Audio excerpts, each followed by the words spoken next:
एक न्यूज़ पे बात करेंगे जो निकल के आ रही है एप्पल की तरफ से आईफोन से रिलेटेड, आईफोन 14 से रिलेटेड। जैसा कि हम लोगों को पता है कि आईफोन जो है वो अपने आईफोन 14 के ऊपर, एप्पल जो है वो अपने आईफोन 14 के ऊपर वर्क कर रहा है।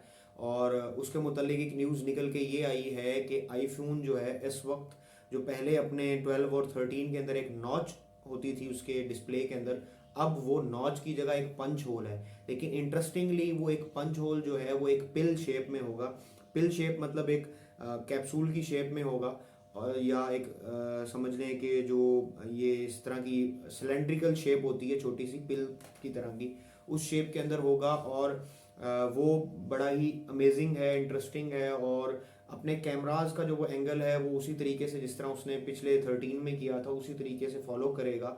लेकिन ये जो एक नई चीज़ है जो अभी तक सामने आ रही है आईफोन 14 से रिलेटेड, वो ये है कि उसके अंदर नॉच की जगह पे आपको पंच होल पिल स्टाइल देखने को मिलेगा, जो अभी तक मेरे ख्याल से किसी ने उस स्टाइल का पिल नॉच नहीं दिया। सैमसंग ने ज़रूर दिया है जिसमें डुअल कैमराज वगैरह हैं, या बाकी फ़ोन्स ने दिया है, लेकिन वो उतना इंटरेस्टिंग या अपीलिंग नहीं लगता जिस तरह आईफोन का है। ये तो तभी एग्जैक्टली पता चलेगा, मैं कोशिश करूंगा पिक्चर इधर शेयर कर दूं।